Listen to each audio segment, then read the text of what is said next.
Boas-vindas a todo mundo que acompanha as nossas análises. Hoje nós vamos fazer um mergulho profundo, digno de uma verdadeira masterclass, em um dos institutos mais fascinantes e transformadores do nosso ordenamento processual.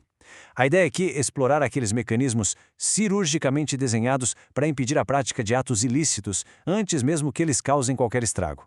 É, literalmente, a consagração máxima da prevenção no direito moderno.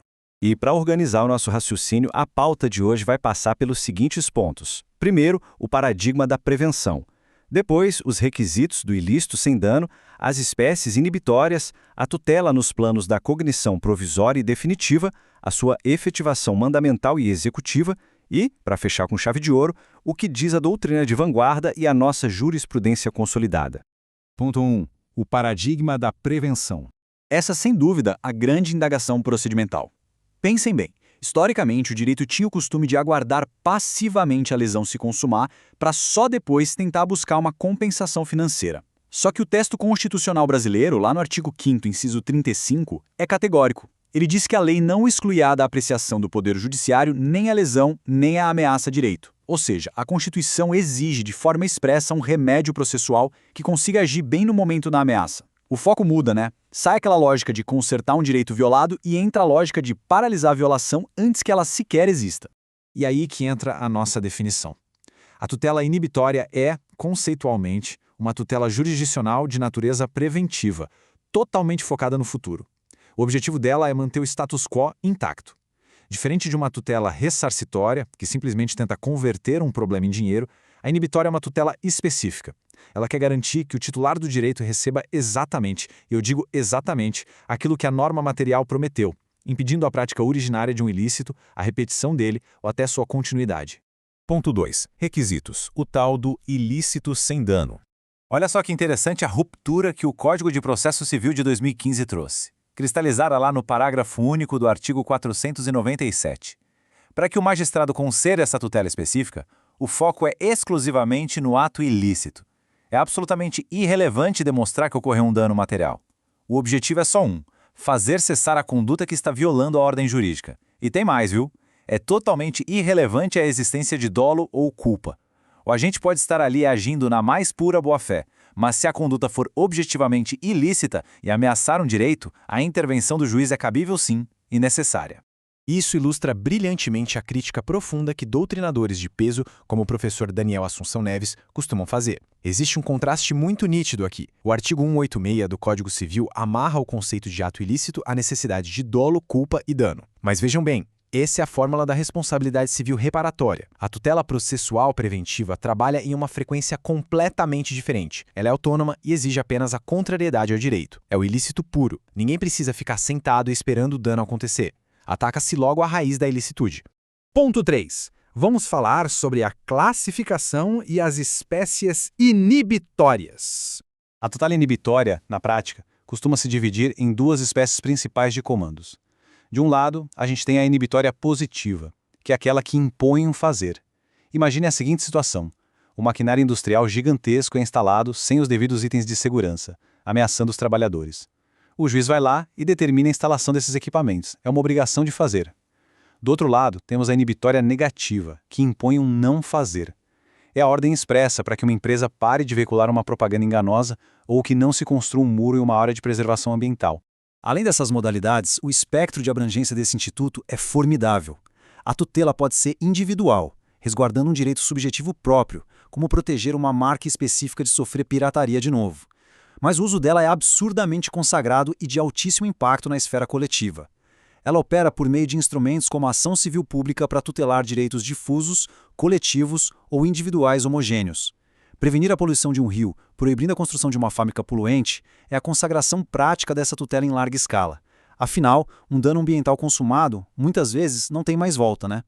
Ponto 4. Cognição. Provisória e definitiva.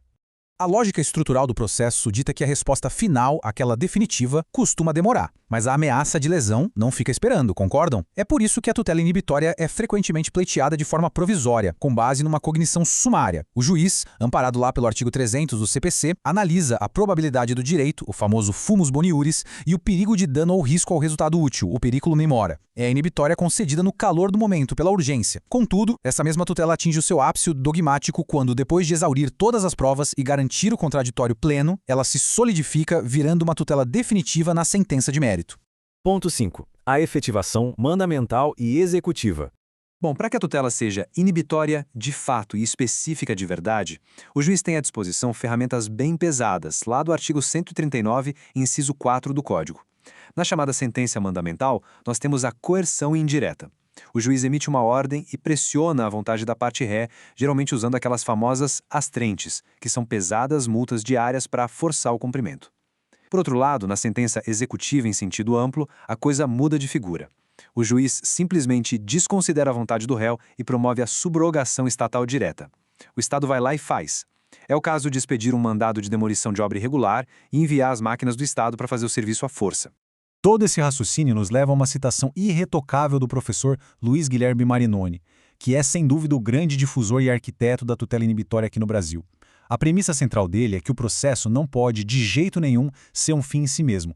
Ele precisa ser o espelho perfeito do direito material. Pensem comigo, se o direito material garante o direito de não sofrer poluição sonora, a tutela jurisdicional falha miseravelmente se ela só conseguir garantir uma indenização em dinheiro daqui a 10 anos. O processo tem que agir com a força exata para garantir a utilidade daquele bem na vida real.